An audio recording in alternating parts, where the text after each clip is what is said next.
यीशु मसीह नासरी आज सीखने और भरने आए हैं प्रभु यीशु मसीह नासरी। हम खाली मर्तबानों को भर, हम टूटे हुए वो बर्तन दिखाई देते हैं खुदावंद खुदा जो तेरे पास मरम्मत के लिए आए खुदावंद, अपने अनुसार बनाओ, फिर से खड़ा कर, सब चीजों में उत्तम कर प्रभु यीशु मसीह नासरी। खुदावंद जो तेरी बरकत के लिए इस्तेमाल होने वाले बर्तन है प्रभु यीशु मसीह नासरी, जो तुझे आदर देने के लिए इस्तेमाल होने वाले हैं प्रभु यीशु मसीह नासरी, खुदावन अपनी भरपूरी के साथ एक एक को भर, तेरा मसा, तेरा तेल, तेरा रूह, तेरा पवित्र आत्मा एक एक पर उतरे और एक एक से बातें करे। छोटी सी प्रार्थना को सुन और ध्यान कर अपने प्यार में बैठ सकते हैं।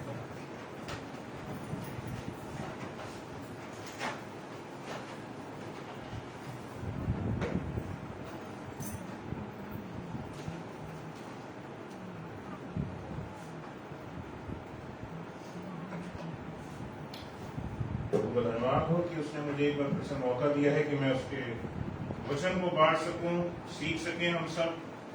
हर बार जब भी खुदा कुछ वचन को देता है, और इस बार तो समझिए पूरे हफ्ते जब भी मुझे मिला, ये मौका मिला कि ये वचन को प्रचार करना है, या तो शैतान ने कोई ना कोई लेकर के काम फंसाया कि ये है अभी ये है, और मैं नहीं करने पाया।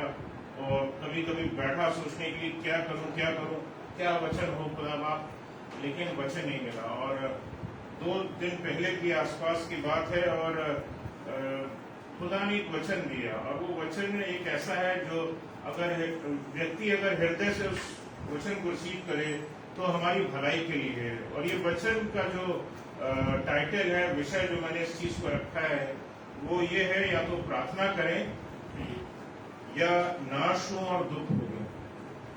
प्रार्थना करना तो हर कोई चाहता है, नाश होना और दुख भोगना कोई नहीं चाहता।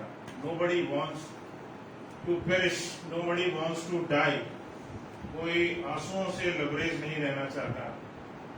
एक मसीही जीवन में प्रार्थना कभी भी विकल्प नहीं है, ऑप्शनल में ही रखा गया। स्कूलों में आजकल MCQs का बड़ा चलन है भाई, कि MCQs है यार, ये वाला ऑप्शन नहीं तो ये वाला ऑप्शन, ये वाला नहीं ऑप्शन तो ये वाला option. In Christian life, in a believer's life, there is no option of prayer। आपको अगर प्रार्थना का एक अभिन्न अंग है कि मसीही जीवन का, एक विश्वासी के जीवन का, और भले ही मैं बताऊं कि इसके आपको रिजल्ट्स नहीं भी दिख रहे हो, you still keep praying। आप प्रार्थना करते हुए चलिए। Things are deeper, गहराई में है। ये कुछ इस तरह से है, कुछ इस प्रकार से है कि आप किसी समंदर में आप खोदना चाहते हैं, आप गहराई में जाना चाहते हैं, आप कुछ रत्नों को हासिल करना चाहते हैं, तो जितनी गहराई तक जाओगे तो भैया उतनी बेहतरीन चीजें आपको मिलेंगी। आप कई बार आप प्रार्थना करते हैं, आपको लगता है उत्तर नहीं मिला, जो मिलना चाहिए वो नहीं मिला। कारण ये कि हमने शायद उन प्रार्थनाओं को जो हमने करना चाहिए था, हमने उसमें संजीदगी नहीं दिखाई।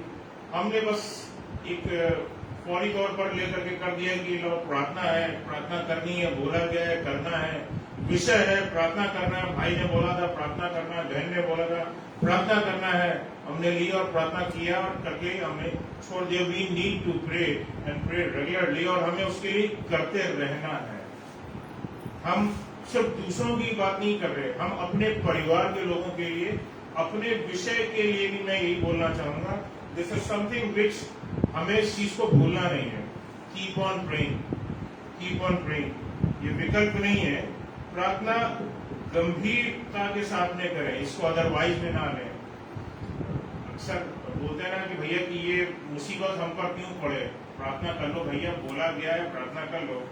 तो गंभीरता के साथ में करें इस चीज को, तो गंभीरता के साथ में हम इन सब चीजों को करें, और प्रार्थना का खासतौर से जो विषय है उसमें इस चीज का ध्यान रखें, ताकि ऐसी अवस्था में ना पहुंचे कि जिन चीजों की हम खोज में रहते हैं वो हमें ना मिले, वो तकलीफ हम झेलते रहें, या हमको कोई तबाही का सामना हमें करना पड़े, कोई मुसीबत का हमें सामना करना पड़े। ऐसी चीजें जिंदगी में हमें ना झेलनी पड़े। हम आंसुओं से लबरेज ना रहें। इसके लिए जरूरी है कि हम अपने जिन पर, परमेश्वर पर हम भरोसा रख करके हम प्रार्थना करते हैं, आपका वो विश्वास टूटने ना पाए। Keep on praying. उन विषयों के विषय आप प्रार्थना करते हुए चलिए। आपको शायद आज उसका उत्तर दिखाई नहीं दे रहा, बट इट इज क्लोज। वो कितना क्लोज है वो आप नहीं जानते, लेकिन हर बार जब शैतान आपके मन में इस चीज को लेकर के डालता है, देखो कुछ है ही नहीं, बचा ही नहीं तुम्हारे पास, देखो तुमने इतनी प्रार्थना कर रहे हो, तुम एक हफ्ते से प्रार्थना कर रहे हो, कोई उत्तर नहीं आया, तुमने 21 दिन से प्रार्थना कर रहे हो, कोई उत्तर नहीं आया, तुमने रोजा भी रखा, उत्तर नहीं आया। विश्वास तुम्हारा कैसा है? राई भर का है, कितना बड़ा है, कितना बड़ा है? हम कितनी गंभीरता के साथ इन चीजों को, हम प्रार्थना के विषय को लेते हैं, अपने परिवार के विषय, अपने चर्च के विषय, अपने कलीसिया के लोगों के विषय, हर एक विषय जो भी हम प्रार्थना करते हैं उसको गंभीरता के साथ में हम लेकर भी करें। खुदा इस चीज को देखता है। और मैं बताना चाहता हूँ खासतौर से वो लोग जो आज कलीसिया में आए, खुदा के चुने हुए लोग हैं।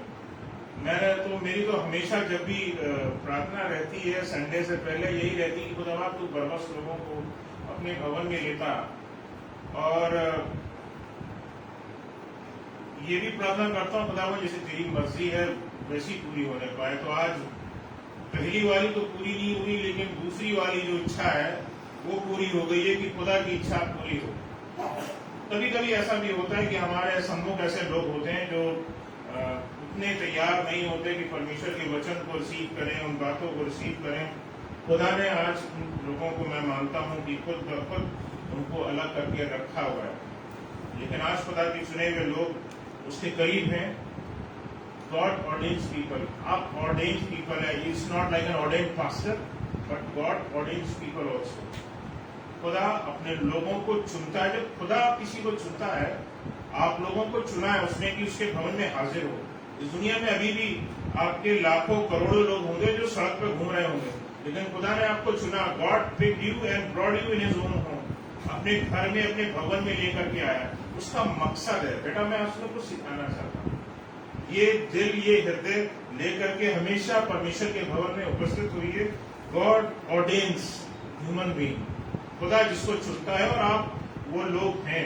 इट्स नॉट लाइक कि खुदा के वही ऑर्डेन्ड पीपल माने जाएं जो यहाँ बैठते हैं, जो यहाँ खड़े होते हैं, जो बाजे बजाते हैं, या जो खुदा के यहाँ पर बैठ करके सामने आपको सिस्टम में दिखाई देते हैं। नो, हम उन सारे ऑर्डेन्ड पीपल है जिनको खुदा अपने मकसद के लिए अपने करीब बुलाता है। God has called you for some purpose. जरूरी नहीं कि आपने शायद कोई बहुत बड़े काम किए हो, आपको नहीं पता कि आपकी अहमियत क्या है, लेकिन खुदा को आपकी अहमियत पता है। और इस चीज को मैंने अपनी जिंदगी में हमेशा इस चीज को माना है कि I am just nothing. Lord, whatever you want from me, just have it.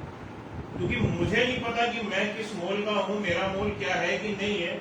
मुझे तो इतना बताया गया, मैंने वचन से इतना ही सीखा है कि भाई मिट्टी से बनाए गए हो, मिट्टी में मिल जाओगे, यही मेरी पहचान है। मुझ में सांस फूकी गई है, एक वक्त आएगी जब मुझसे सांस ले ली जाएगी, मैं खत्म हो जाऊंगा, सब कुछ खत्म हो जाएगा, things will go over. So what I have is this ordained life what God has given me. खुदा ने मुझे ये जीवन दिया है और मैं खुदा का धन्यवाद देता हूँ। मैं आप लोगों के लिए भी धन्यवाद देता हूँ कि खुदा बाप ने आपको बुलाया है। और हमारे लिए जरूरी है कि we should pray. When God ordains people, तो मनुष्य का काम है कि वो प्रार्थना करे। प्रार्थना उन तमाम विषयों के विषय जो खुदा चाहता है कि हम करें, जो खुदा चाहता है हम करें। हमारी बहुत सी सारी प्रार्थनाएं होती हैं जो हमें लगता है कि यार ये हमारी लिस्ट एक लंबी चौड़ी लिस्ट होती है, खुदा बाप तो ये भी कर दे, खुदा बाप तो ये भी कर दे, खुदा बाप तो ये भी कर दे, उसमें कुछ अधूरी भी रह जाती है। जानते क्यों? Because we are not doing according to his will, we are not praying according to his will. हम उसकी मर्जी के अनुसार प्रार्थना नहीं कर रहे। खुदा बाप मेरे घर के सामने मर्सिडीज आकर के खड़ी हो जाए, प्रार्थना स्वीकार हो कि हम में से जितने यहाँ लोग बैठे हैं, हम लोग अगर प्रार्थना करें, खुदा बाप let Mercedes Audi come in my house and stand in front of my house, God will not make it. We are not asking the Lord according to his will. हम खुदा बाप से उसकी मर्जी के अनुसार हम प्रार्थना नहीं कर रहे हैं। वो वक्त आएगा, अगर हो सकता है खुदा बाप ने आपकी जिंदगी में ऑडी रखी है तो ऑडी भी आकर के खड़ी होगी। खुदा बाप की विल के अनुसार, इच्छा के अनुसार। ये विल अंग्रेजी में बड़ा खतरनाक शब्द है, और खुदा की मर्जी जब होती है तो उस मर्जी के आगे किसी की मर्जी नहीं चलती है। तो हम उसकी मर्जी में अपने आप को जितना दे करके चलेंगे, जितना हम्बल बना करके चलेंगे, उसकी मर्जी को समझ करके चलेंगे। मर्जी को समझना नहीं चाहते हैं। सबसे बड़ी प्रॉब्लम है, the problems with we Christians rather with we believers also many of the times. हम बहुत सारे विश्वासियों के साथ में भी ये परिस्थिति आती है। We are not perfect. हम जितने भी दास, सेवक, विश्वासी, परमेश्वर के और भी जो जन है, वो अपने आप को बहुत बेहतरीन समझते हैं, लेकिन मैंने अपने आप को हमेशा माना है कि लॉर्ड आई एम नथिंग, और यही हमारी पहचान है कि Lord I am nothing. Khudabad तू ही मुझे अपनी मर्जी के अनुसार चला रहा है और चलाता रहेगा। जब तक तू चलाएगा तब तक मैं चलूंगा। और शैतान में इतना दम नहीं कि वो मुझसे मेरे जीवन को छीन सके, या मुझसे मेरी किसी उस आशीष को छीन सके जो उसने मेरी जिंदगी में रखी है। और अगर इफ आपको लगता है कि कभी ऐसी कोई चीज आती है कि जो खुदाबाद ने दी और वो बाद में चीज छीन गई, we had been not vigilant about it to pray for it। कई बार ऐसा होता है कि हमारे जीवनों में खुदाबाद बहुत सारी चीजें देता है, और हम उन चीजों के लिए बहुत प्रार्थनाएं करते हैं। प्रार्थनाएं करने के बाद वो हमें मिल जाती हैं, उसके बाद डब्बा बंद हो जाता है, चैप्टर क्लोज हो जाता है, the work is over, now my prayers are over, काम खत्म, प्रेयर्स आर आंसर्ड। मैंने एक जगह, मैंने बाइबल में भी दुआ वगैरह करके रखी। मैंने शुरुआत में पैटर्न बना दी। पिक्चर मुझे बहुत मूवी, मैंने इंग्लिश की मूवी है, मैंने बहुत अच्छी देखी, क्रिश्चियन मूवी है, और उसमें यही था कि उसमें एक बूढ़ी लेडी है, पैर वॉर रूम करके। अगर इंग्लिश में कोई इच्छुक हो तो इस चीज को जरूर देखेगा। बहुत लवली फैमिली मूवी आप बोलिए, फैमिली क्रिश्चियन मूवी, जिसको आप बहुत मजे से देख सकते हैं। उसमें एक बूढ़ी लेडी थी, उसका जिंदगी का अपना पैटर्न था। वो अपनी प्रार्थना करने का उसने एक तरीका बना रखा था। एक सेपरेट रूम था उसके घर में, और वो बहुत छोटा था, वो क्लोजेट टाइप का था। वो उसने सब चीजों को निकाल करके बाहर किया।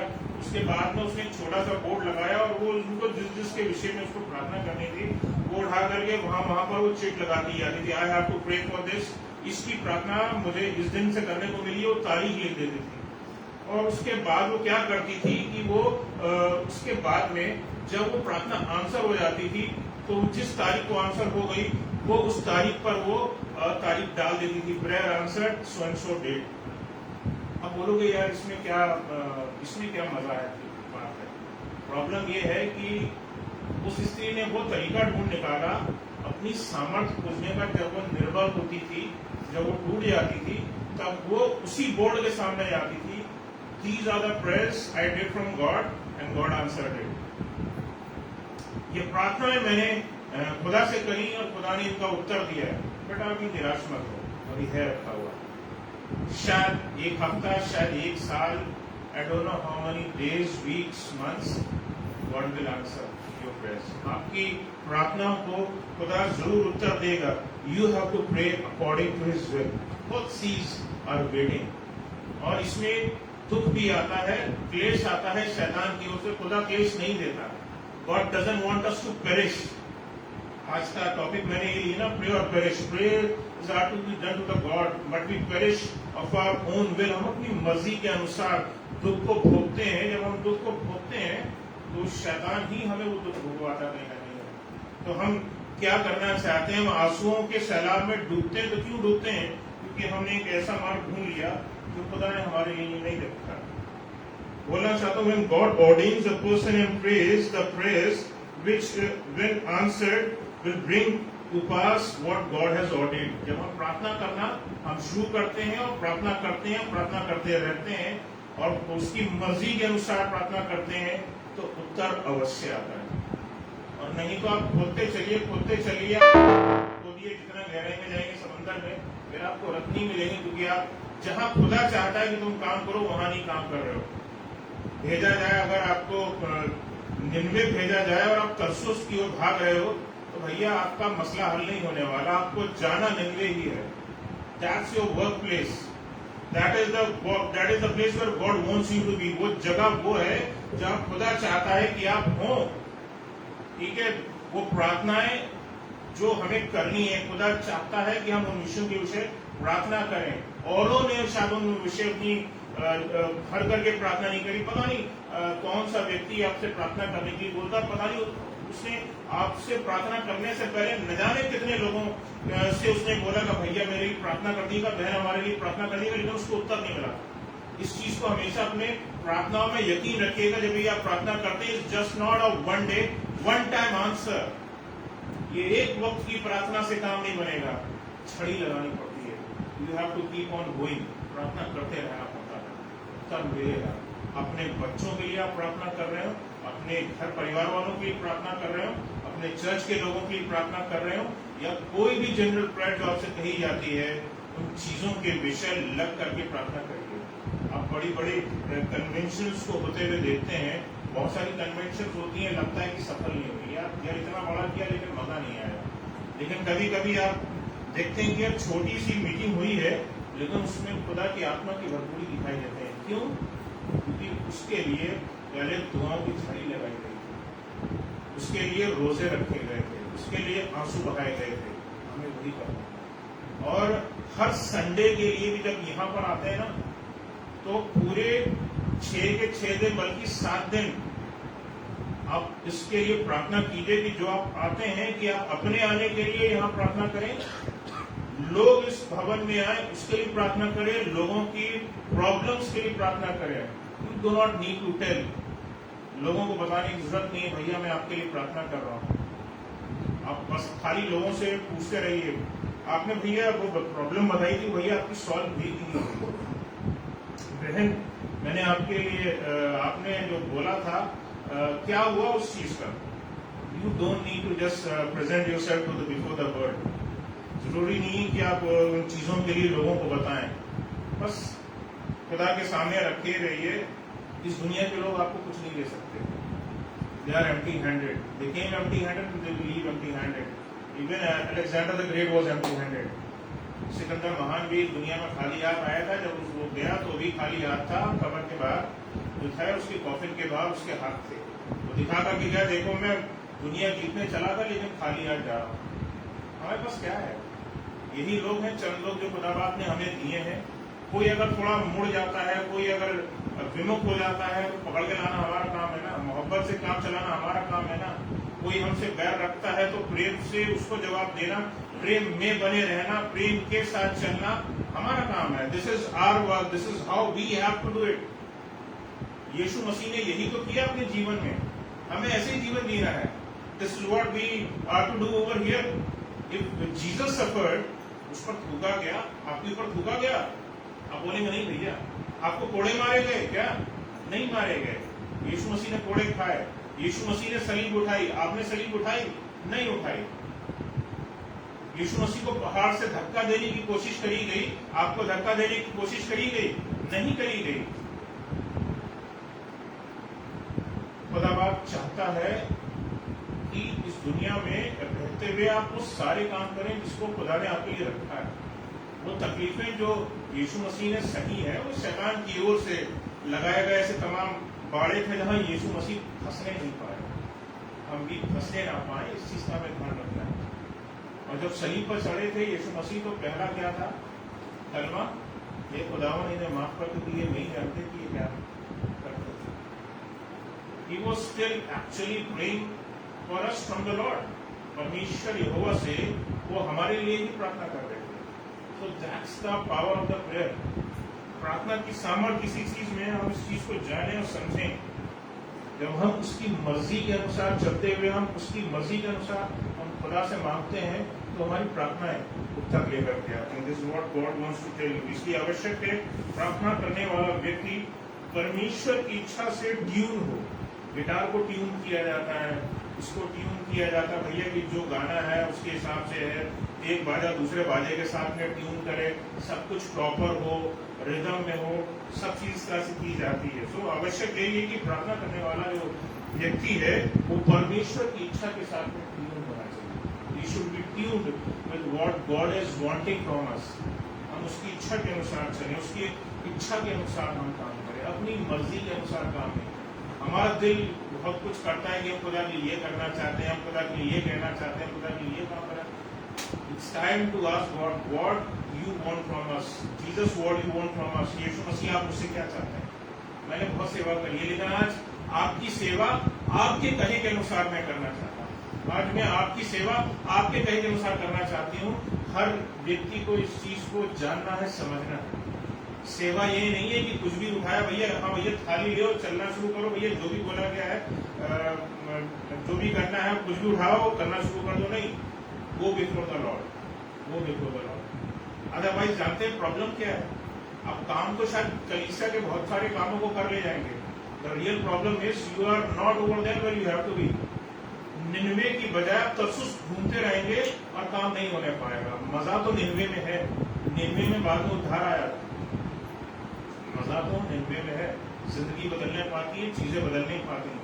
तो खुदा आपको निन्वे ले जाना पड़ता है। और हम कई बार वही जहाज के वो नीचे के डेक में जा करके नीचे के जहाँ कोई हमें देख ना सके, हम वहां छुपने की कोशिश करते हैं। There is no place where we can hide from God.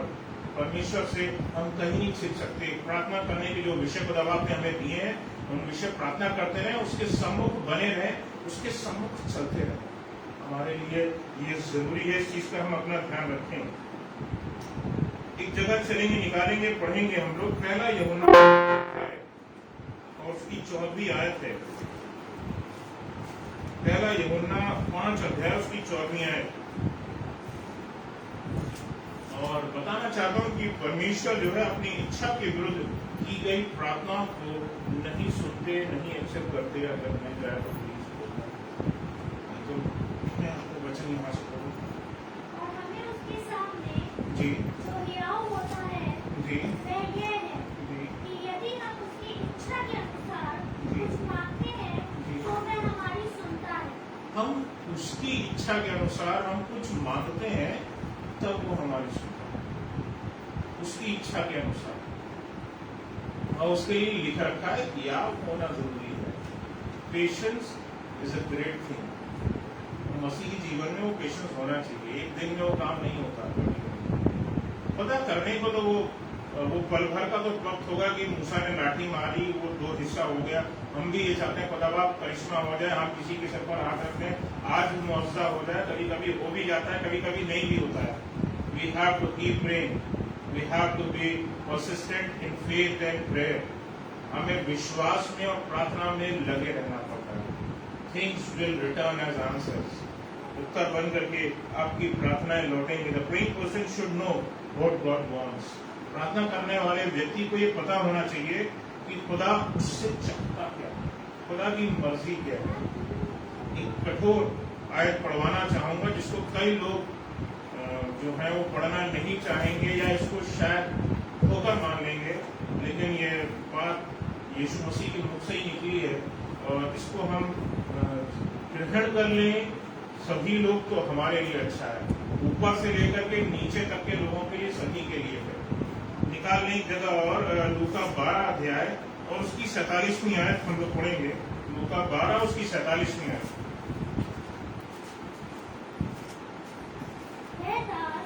जो अपने स्वामी की इच्छा जानता था, वो दास जो अपने प्रभु की इच्छा जानता था और तैयार ना रहा और ना उसकी इच्छा के अनुसार चला, ना तैयार हुआ परमेश्वर की इच्छा के अनुसार, ना उसकी इच्छा के अनुसार चला, बहुत मार खाएगा। लिखा है बहुत मार खाएगा। ये यहाँ यहाँ यहाँ यहाँ सबके लिए बात लागू होती है। जो खुदा के भक्त हैं उनके लिए लागू होती है। जो नहीं जानते उनका कहानी तो इससे पहले शायद लिखी गई है। इसकी 46वीं आयत भी पढ़ देना, 46 वर्ष। तो उस दास का स्वामी ऐसे दिन जब वह उसकी बात छोड़कर ना रहे और ऐसी घड़ी जिससे वह जानता ना हो आएगा और उसे भारी दर्द देकर उसका भाग अविश्वासियों के साथ ठहराएगा।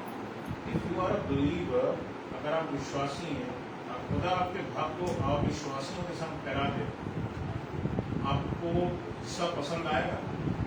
If you have served whole life, giving your whole life to the God according to you, अगर आप अपने हिसाब से चल रहे हैं और आपको लगता है कि आपने खुदा बाप की सेवा करी है और खुदा बाप आखिरी समय पर जब न्याय के दिन खड़ा हो, बेटा मैं तुम्हें विश्वासी नहीं मानता, मैं तुम्हारे हिस्से को अविश्वासी के साथ में काउंट कर लेता हूँ, उस समय तो ऐसा लगेगा जमीन नीचे से फैंस ली गई है, सब कुछ खत्म, मैंने जो कुछ किया सब बेकार किया, व्यर्थ किया।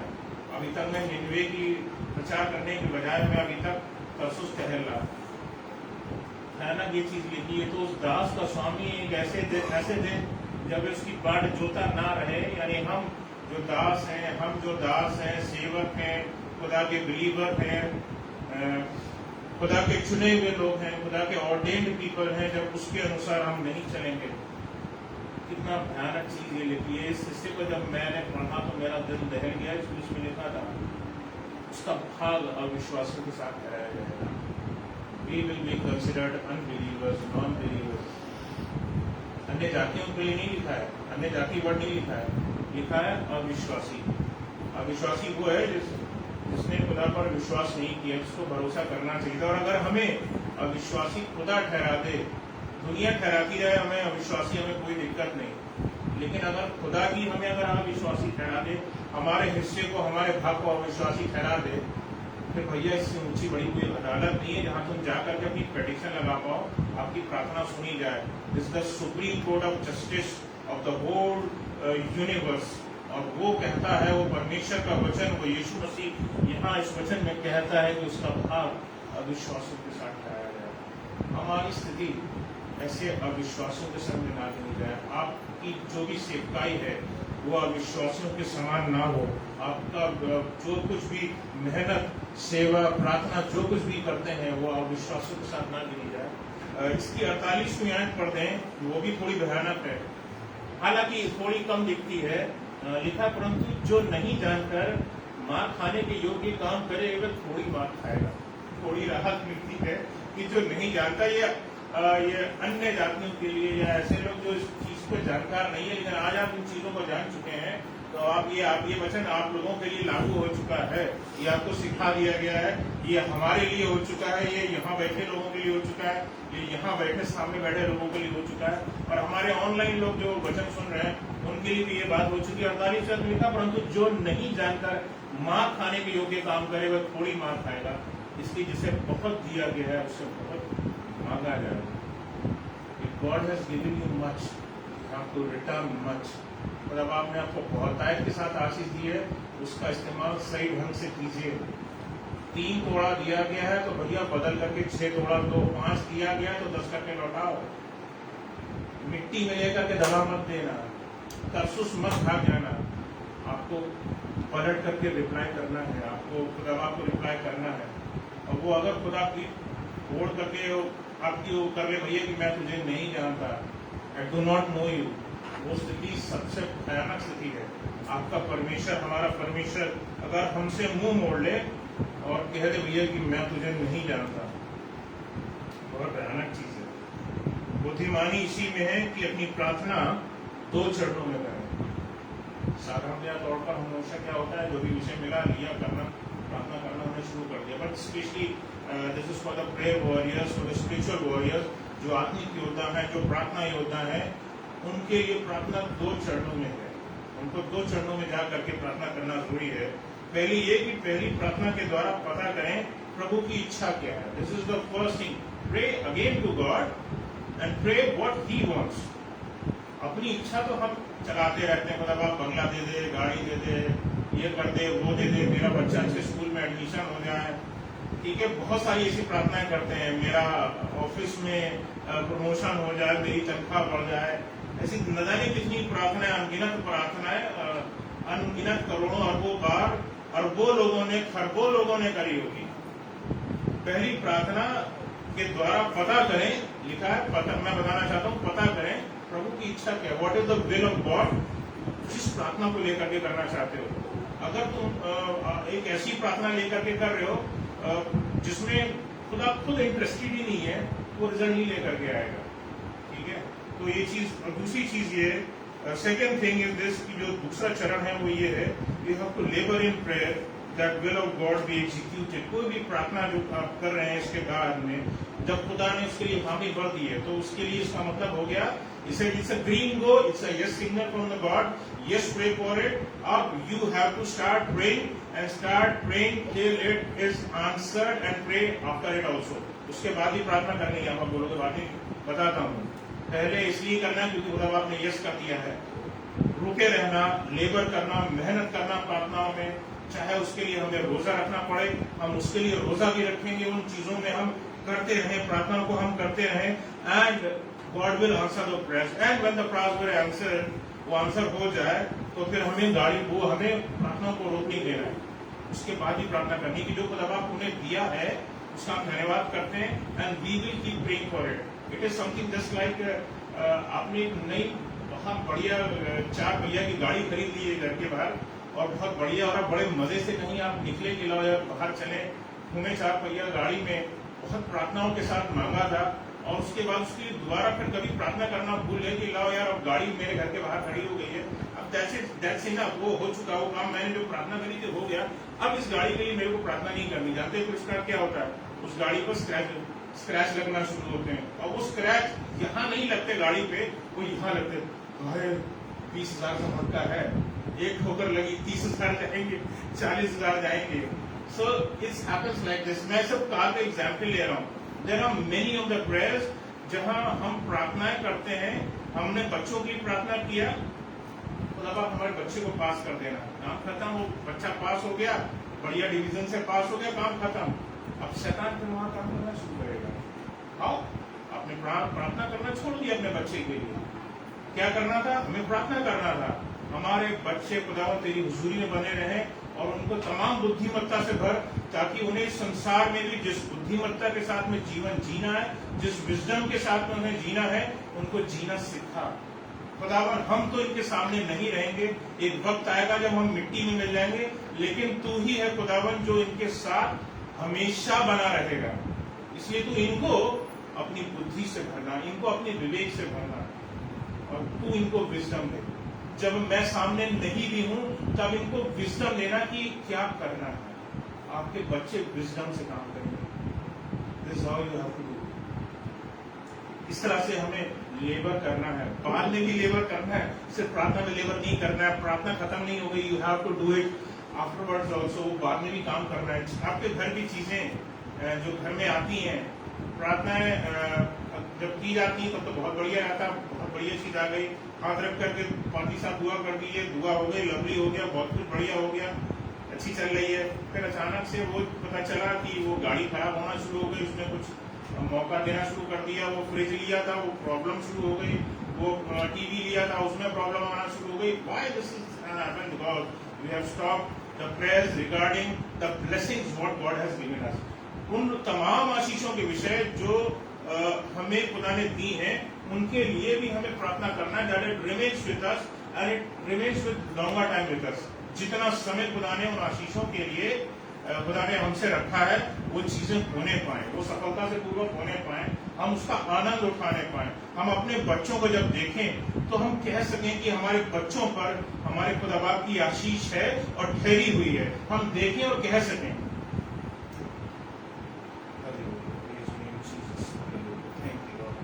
परमेश्वर की इच्छा के विरुद्ध प्रार्थना करना बताता है that we are now on devil's side। खतरनाक चीज है प्रार्थना की।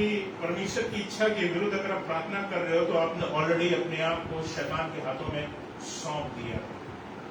जैसी तेरी मर्जी हो, खुदा की मर्जी नहीं, जैसे तेरी मर्जी हो। तो तेरी मर्जी मतलब शैतान की मर्जी हो, फिर वो अपनी मर्जी दिखाता है, फिर वो जो करता है उसमें फिर वो आंसू निकलते हैं, उसमें तबाही होती, दुनिया भर का न जाने क्या क्या नॉनसेंस होता है। ये स्वयं को सबसे बड़ा धोखा देने जैसा है। This is the worst thing. एक इंसान जो खुद को धोखा दे सकता, मुझे लगता उससे बड़ा कोई धोखेबाज कोई हो नहीं सकता। दुनिया को तो बहुत लोग धोखा देते हैं, लेकिन जो इंसान अपने आप को धोखा दे ले, उससे बड़ा कोई धोखेबाज नहीं। तो इस चीज को आप ध्यान में रखें सदा कि हमें परमेश्वर की इच्छा के अनुसार ही प्रार्थना करना है। और जो मैंने आपको तरीका बताया, be on the 100% side of God. आपको 100% हिस्सा अपने खुदा की ओर रह करके अपना जीवन गुजारना है। It's not 99%, it's not 99.99%, it is 100% to be the side of the God. परमेश्वर की तरफ 100% होना जरूरी है, 99.99% भी नहीं होना चाहिए। मैं आपको बताना चाहता हूँ कि बाइबल भी हमें ये बताती है, सिखाती है। इफिसियंस 6 और उसके 10 में लिखा है, put on the whole armour of God. English में लिखा, put on the whole armour of God. हमें पूरा एक आर्मर, पूरा चिलम हमें पहनने की जरूरत है, that you may be able to stand against the wiles, that is Hindi में इसके लिए वर्ड यूज हुआ है छल कपट ऑफ द डेविल। शैतान के छल कपट से बचे रहो, इसके लिए पूरी अपना जो भी बख्तरबंद दिया गया है खुदा की ओर से, उस बख्तरबंद को पहन लो भैया, वो हमारे लिए जरूरी है। It is very necessary for us. निकाल सकें तो बेहतर होगा भाई, अगर इफिसियंस 6 और उसकी 10वीं आयत में और फिर 11वीं आयत को हम लोग इसमें पढ़ेंगे। हालांकि 10 से 20 के बीच में आप लोगों के लिए आयतें हैं, आप अपने घर में आराम से इसको पढ़ सकते हैं। मेरे पास ज्यादा समय नहीं है, मेरे पास कम समय है और मैं जल्दी चीजों को बांट करके खत्म करना चाहूंगा। पढ़ दे जरा इस 10 और 11। निदान प्रभु में उसकी शक्ति के प्रभाव में बलवंत रहो। ये हल्का वर्ड लगा तो इसीलिए हमने कहा अंग्रेजी में मत झांक लेते हैं, और इंग्लिश में प्रॉपर वर्ड इसमें यही दे रखा है कि put on the whole armour of God. पूरा जितना दिया गया है, पूरा जो लड़ने का, जो एक बिलीवर का, एक प्रेयर वॉरियर का, एक स्पिरिचुअल वॉरियर का जो पूरा अटायर है, उसको आप ग्रहण करना होगा। अगर वो आपने अटायर पूरा ग्रहण नहीं किया, आपने सोचा लाओ तो पहन करके चलते हैं और सामने का जो हिस्सा है उसमें हम खुला छोड़े, कोई बात नहीं, खुदा बाप तो है ही है, परिस्थिति तो है ही है, काम चल जाएगा, अच्छा नहीं है। ठीक है, you have to have the whole attire, जिसमें खुदा चाहता है कि वो। उसके बाद 11वीं आयत में चलेंगे। 11वीं आयत बताती है परमेश्वर के सारे हथियार बांध लो। ठीक है, हमें हथियार बांध करके चलना है, सारे हथियार। व्हाई इज इट रिटन की सारे हथियार बांधने की जरूरत है? You never know Satan's plan. ठीक है, तो इसीलिए, और आपको युद्ध करना है, अपने लिए युद्ध करना है, अपने बच्चों के लिए युद्ध करना है, अपने अजीजों के लिए युद्ध करना है। आपके प्लान्स बर्बाद ना हो, आपकी योजनाएं बर्बाद ना हो, इसके लिए प्रार्थना करना जरूरी है। इसीलिए सारे हथियार बांध लीजिए। यहाँ पर इसीलिए ये बताया गया ताकि तुम शैतान की युक्तियों के सामने खड़े रह सको। उसकी युक्तियां इतनी तरह से आपको प्रभावित करेंगी कि आपके सोचने और समझने की शक्ति खत्म हो जाएगी। देयर आर टाइम्स, मैंने खुद अपने जीवन में इस चीज को महसूस किया। I have faced this thing when mind just blows off. समझ में नहीं आता कि यार अब करना क्या है, और फिर शांति के साथ में जा करके खुदा से प्रार्थना करनी पड़ती है। थोड़ा बहुत पहले वर्शिप के सॉन्ग लगाता हूँ, कुछ सुनता हूँ, उसके बाद प्रार्थना में जाता हूँ और खुदा बाप से शांति को मांगता हूँ। उसके बाद खुदा तेरी मर्जी क्या है, क्या नहीं हुआ, क्या प्लान है, शांत खड़ा रहूं, क्या करूं, खुदावन तू बता। तब उत्तर आता है, मतलब कंप्लीटली ब्लैक व्हाइट, बिल्कुल जैसे होता है, जैसे कोहरा सामने, सर्दियों में कोहरा छा जाता है, आपको कुछ नहीं दिखता है सामने है क्या, बट देयर इज अ वे, उसमें एक मार्ग होता है। वही प्रार्थना में भी खुदा यही बताना चाहता, बेटा मार्ग है, तुम्हें आगे बढ़ना है। You have to go more deeper, आपको प्रार्थना में लगे रहना है। देयर आर आंसर्स, उत्तर मिलेगा और तुम आनंद को हासिल करोगे। अंत में तुम्हारे लिए आनंद बोया गया है, आपके लिए आनंद रखा गया है, तो इस चीज पर आपको ध्यान रखना है। और लूका 11 और उसकी 22वीं आयत को हम लोग यहाँ देखेंगे, पढ़ेंगे। मैं इसी लूका 11 और उसकी 22 आयत।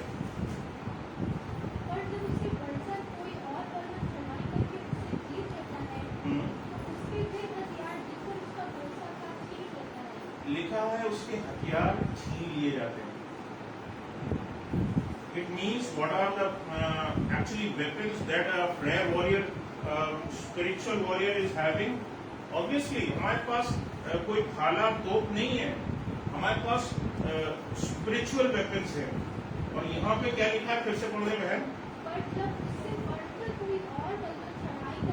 शैतान हम पर बलवंत जब होता है, उसकी दुष्ट आत्माएं हम पर जब बलवंत होती है, डीमंस हम पर जब बलवंत होते हैं, तो क्या होता है, हम पर जीत लेता है शैतान। उसकी दुष्ट आत्मा हमको जीत लेते हैं, हमको गढ़ बना लेते हैं, तो क्या होता है? उसके वे हथियार जिन पर उसका भरोसा था छीन लेता है। हमसे वो हथियार, आत्मिक हथियार छीन लिए जाते हैं। How sad it is। हमने भरोसा किया था उन हथियारों पर कि उनसे हमें विजय मिलेगी, इसीलिए बोला गया है कि भैया सारे हथियार बांधो, कोई हथियार छोड़ मत देना, कोई चीज छोड़ मत देना। Use every way because Satan is using every वे।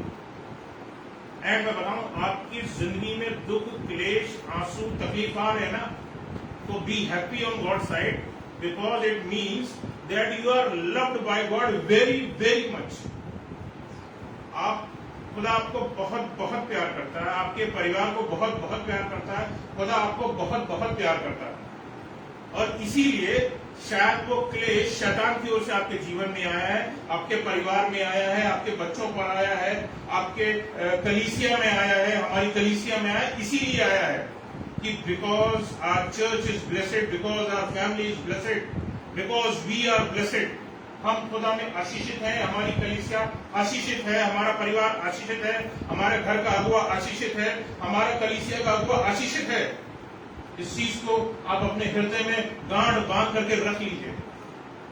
खुदा आपसे यही बोलना चाहता है कि अपने सारे हथियार बांध लो, नहीं तो ये तुम्हारे हथियार छीन लिए जाएंगे। You have to tie them and you have to use them. You do not know which weapon you have to use. Rather Yashaya में तो एक जगह उसमें शायद 56 में शायद उसमें मेंशन है, उसकी शायद आखिरी आयत में शायद उसमें मेंशन एक जगह है कि नए हथियार जो है तुम्हारे लिए हथियार बनाए गए हैं।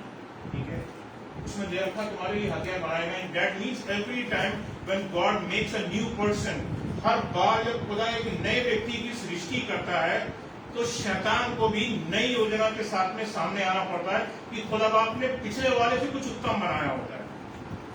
पेंटर, कोई भी पेंटर जो होता है, कोई जो भी है, वो पिछली पेंटिंग से बुरी पेंटिंग नहीं बनाता। हमारा खुदा भी वैसे ही है। जो उसने पिछला विश्वासी कुछ बनाया होता, उससे बढ़कर के अगला विश्वासी खुदा तैयार करता है। हम अपने बाप दादों के विश्वास को देखते हैं, लेकिन आज हम अपने विश्वास को देखते हैं और हम विश्वास करते हैं हमारी औलादें, हमारी संतानें हमसे बढ़कर के होंगी। इस बात पर आप यकीन करते हैं? Believe it in that. खुदा बाप ने जो हमारे जीवनों में किया, उससे बढ़कर के हमारी औलादें हमारे लिए करेंगी, खुदा बाप के लिए करेंगी, और वो हमसे ज्यादा ब्लेसेड होंगी। जो आशीषें अब्राहम को मिली, लेकिन जो आशीष उसके बेटे इसहाक को मिली, उसके लिए लिखा है 100 गुना आशीष। किस समय उसने आशीष को हासिल किया था? उसने उस समय आशीष को हासिल किया था जब पूरी दुनिया में अकाल पड़ा था, कुछ नहीं था। परमेश्वर ने बोला, बेटा इस जगह को छोड़कर मत जाना, जहां तुझे रखा है इस जगह बना है। इट वॉज फैमाइन, अकाल था। अकाल में कुछ बोया नहीं जा सकता, बो दोगे तो उग नहीं सकता, पानी है नहीं, पिए क्या, खाएं क्या, चीज उगेगी नहीं। खुदा होगा तो होगा, काम कैसे? But he believed in that. खुदा ने बोला है मुझे यहाँ रुकना है, I will stay over here. उसके साथ के दिन न जाने उस शहर में, उस जगह रहने वाले लोगों ने बोला, अरे भाई तू यहाँ क्यों रह रहा है, तू यहाँ क्यों पड़ा हुआ है, तू यहाँ से चला जा। लेकिन खुदा ने बोला, विश्वास किया, उसका अजर उसको मिलने पाया, 100 गुना आशीष का अधिकारी वो होने पाया। तो हमारे लिए भी इस चीज का हम ध्यान में रखें। इफिसियंस 6 उसकी 11 से 14 आयत में मैं बताना चाहता हूँ कि परमेश्वर के हथियारों की 3 आशीषें हैं। परमेश्वर के हथियारों की, जिसकी हमने इफिसियंस 6 हिस्से में हमने पढ़ी थी, उनकी 3 आशीषें हैं। और वो 11 से 14 के बीच में हम पहले अगर हम पढ़ेंगे तो पता हमें चलता है कि सारे शत्रुओं के विरुद्ध खड़े रहने की हमारे अंदर योग्यता आती है कि जो हथियार हमको दिए गए हैं भैया, उससे लड़ पाओगे, खड़े रह पाओगे शैतान के सामने। Otherwise who are we that we can stand against Satan? जो खुदा के विरुद्ध में खड़ा हो गया, जिसके अंदर वो दम भरता है कि हम खुदा के विरुद्ध खड़े हो सकते हैं, हालांकि वो है कुछ नहीं, लेकिन वो खुदा के विरुद्ध खड़ा रहता है, हमेशा खड़ा रहता है, और खुदा हमें उसके विरुद्ध खड़े रहने के लिए तैयार करता है, जो और भी कुछ नहीं है। भैया मिट्टी के बर्तन है, मिट्टी में मिल जा रहा है, हमारी विसाख क्या है? और हमको खुदा बाप खड़ा करता है। और ये आयत बताती है 11 से 14 के बीच में हमें पता चलता है सारे शत्रुओं के विरुद्ध खड़े होने की योग्यता जो है हमें ये हथियार हमको देते हैं कि हम खड़े रह सकते हैं शैतान की योजनाओं के विरुद्ध। उसके सारे 13वीं आयत में हम इसमें देखते हैं तो पता चलता है सारे आक्रमणों को सामना करने की योग्यता हमको मिलती है। और उसकी 16वीं आयत में चलें तो इसमें लिखा है शैतान के सभी चलते हुए तीरों को बुझाने की सामर्थ्य रखते हैं। शैतान के चलते हुए तीरों को, जिनसे आप घायल होते हैं, जिनसे आपके अजीज घायल होते हैं, उनको खत्म करने की सामर्थ्य, उनको बुझाने की सामर्थ्य आपके अंदर है। शैतान की युक्तियां वास्तव में है क्या? धोखा देना, फंसाना, ठीक है, दास बनाना किसी चीज का, किसी प्लानिंग्स का, और जो हम नहीं चाहते कि हमारे साथियों में हो, विनाश करने के लिए तमाम साधन जो भी वो अप्लाई करता है, यही तो चीजें उसके हथियार, दैट्स द बेस, ठीक है, दैट आर, यही उसकी युक्तियां, यही उसके प्लान्स हैं। लूका 18:1 से 8 के बीच में यीशु मसीह ने कहा है, इतनी सारी आयतें नहीं पढ़ाऊंगा, और 2 आयतें इसकी पढ़ के 7वीं और 8वीं आयत पढ़ के मैं खत्म करूंगा।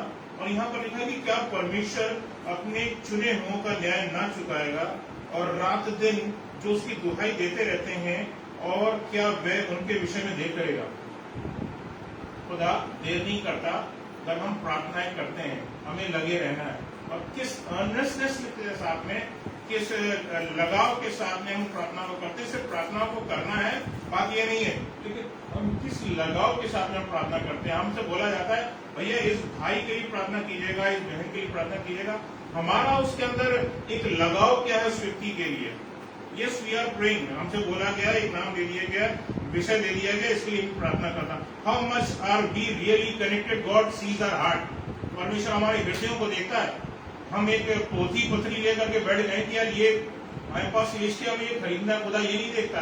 खुदा आप ये देख रहा है कि तुम जिसके लिए प्रार्थना कर रहे हो उसके लिए हृदय भी रखते हो कि नहीं रखते हो, अपने मन में उसको स्थान देते भी नहीं देते हो, अपने हृदय में सच्चे तरीके से तुम जगह देते भी नहीं देते हो। इसकी 8वीं आयत में 18 की, लूका 18 की 8 में लिखा है, मैं तुमसे कहता हूँ कि वह तुरंत उनका न्याय चुकाएगा। और लिखा है तो अभी लिखा है तो मनुष्य का पुत्र जब आएगा तो क्या पृथ्वी पर विश्वास पाएगा? क्वेश्चन मार्क के साथ में बड़ी कठोर चीज लिखी है, और ये धर्मी जनों के लिए नहीं लिखी है, सिर्फ बहुतेरे तमाम लोगों के लिए लिखी है जो खुदा पर आधा अधूरा विश्वास करते हैं, विश्वासी मानते हैं, समझते हैं, लेकिन अपने आप को ऐसी स्थिति में पाएंगे कि जब वो मनुष्य का पुत्र अर्थात यीशु मसीह जब आएगा संसार में, तो क्या पृथ्वी पर विश्वास पाएगा? Something which is something question from us. क्योंकि सच्चाई है कि धर्मी जन जब मतलब यीशु मसीह का आगमन होगा, धर्मी जन तो वादियों पर उठा लिए जाएंगे उस महाक्लेश से पहले, महाक्लेश से आने से पहले। तो हमारे लिए जरूरी है कि हम इस चीज का ध्यान रखें, नहीं तो क्लेश नहीं, महाक्लेश को झेलना पड़ सकता है। और जब हम अकेले रह जाएंगे, हमारे पास कोई साधन नहीं रह जाएगा, हमारी प्रार्थनाएं फिर कुछ गिनी जाएंगी, क्योंकि हमने उसके ऊपर भरोसा नहीं किया, हमने उस पर विश्वास नहीं किया, हमने उससे प्रार्थना नहीं करी, हमने उसको लग करके प्रार्थना नहीं करी, हमने हृदय से प्रार्थना नहीं करी, हम उसके अनुसार नहीं चले जैसे खुदा ने चाहा था कि हम चलें। We did not move according to the will of God.